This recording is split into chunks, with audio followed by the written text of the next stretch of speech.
What's up? It's your boy Jacob back at you with another survival episode, guys. But currently, we are right here in my creative world, my tutorial world, for good reason. Because like I said last episode, we were going to try and figure out a way to improve that one pumpkin farm design that uses observer blocks. So this is what I've come up with. I've times the amount by 6. So the way this works is I'll run through it all. This took a little bit of tinkering and figuring out, but this thing works pretty good. You get 6 every time, and that's not bad. So I'll explain the key features, how this works, and a very important step to making this work the best it can for you. So as you guys can see, I placed these pumpkins a little weird. I got, one here, one here, one here, one here, and I got one here, one here, one here, one here. But this one is the only one that's actually gonna, activate anything for this whole thing to make it work. So for example, if we put, say if a pumpkin were to grow right here, all of them get harvested then. And the reason why I have it set up to do that, guys, is you can get about 6 every hour you play in your Minecraft world, okay? So you gotta keep in mind that that's 6 every hour when this one goes off, so 6 times 6, right? And that's the amount you're gonna basically get. So, but the beauty of this is, the reason I have it set up like this is so, like, as you guys just seen, this one grows, right? These two will attach, and then that leaves this spot open for this guy. So when one of these spots grows, like, a pumpkin grows in one of these two open spots here, basically what'll happen is one of these, either these two will attach to it or these two will attach to it, and from there that leaves one other to attach, right? And the same thing here is pretty straightforward. This one has this little spot to grow pumpkin, this one has this spot plus this guy. But like I said, when this one grows, it's gonna harvest them all for you. And the key to making this work, the timing of it all, is basically, it's not in the redstone, believe it or not. It's in this one pumpkin plant right here. So what you do when you basically plant, like, make this pumpkin farm in your survival world, is you plant all these ones, right, first. Bone meal them up till they look like that. They're grown, like, but no pumpkin on them yet. And then just plant that one and let it grow over time. Because what will happen, essentially, if you do that is, this one will stay, like, very young and small, right? And I'll show you what I mean. Whoops. Thank you. So if we break this one, right, we plant it. Now, say, for example, long as that one doesn't grow pumpkin here, all these other ones have a chance to fill in. And say, if all these other ones completely grow up before that one does, right? That means when this one does finally grow up, all these ones will be well ahead and growing pumpkins left, right, and center as quick as possible. So on average, you're going to get probably more than likely 4 to 6 every time instead of just 1, which already is a massive improvement. It's using the same concept, right, that an observer block sees what happens, updates, sends a pulse through, right? And then the sand block is basically the thing that allows the redstone current to pass through. Then it goes into these repeaters, right, which are just all delayed. You can do it like that. I have them set for delays just because it looks cooler, and it's a little less laggy in your world. So, oh, what did I do wrong here? Alright, this is the one that you can't mess with right here, guys. This one has to be pretty much like no tick delay, no tick delay. But these ones, if you set them all to full tick delay, it'll look cool. It'll work. So let's try that one more time, just so I can show you guys. So that's essentially what you'll get when you use this. So let's just, for demonstration purposes, let's, make it simulate that there's already a pumpkin in all those spots. Oops-a-daisy. There we go.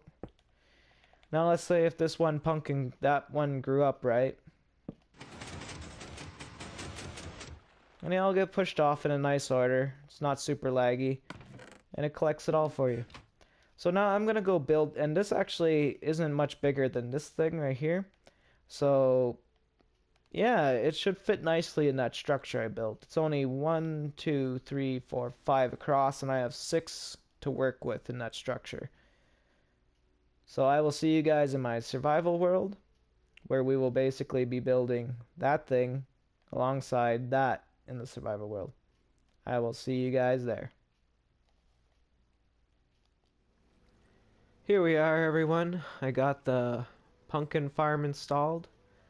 I even made a little guard there that goes around the top 24/7 watching over the place.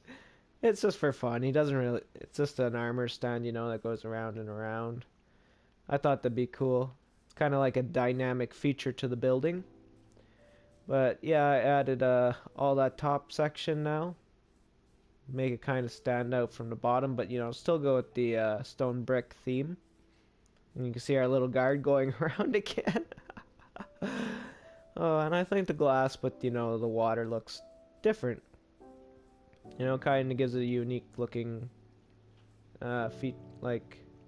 characteristic from the outside here. So let's go on the inside and see what's different. So this is the initial setup here.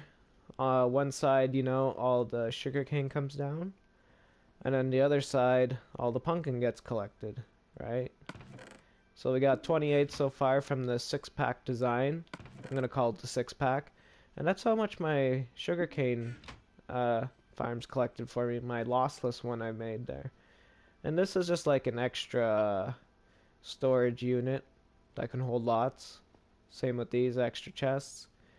I kept the bed here because I thought it was funny. I just hid it under the stairs. And I moved the stairs also. So if we go up here, right, I wanted it to kind of look like, you know, redstone machines. And we got our guard watching over on the inside too there. It looks so cool. It looks like he's just automated patrolling 24/7. You go. You go, sir. You protect this place. And anyways, like I said, we got our sugarcane farm here, right? And here's the 6-pack pumpkin farm. And this is what I mean, guys. If you plant this one, this one, this one, this one, this one, this one, and this one first, and then you leave this one for last, these ones will always be more than likely ahead of the one that activates all the pistons that harvest for you. So you're always getting like 4 or more, you might as well say. 4 to 6 every time.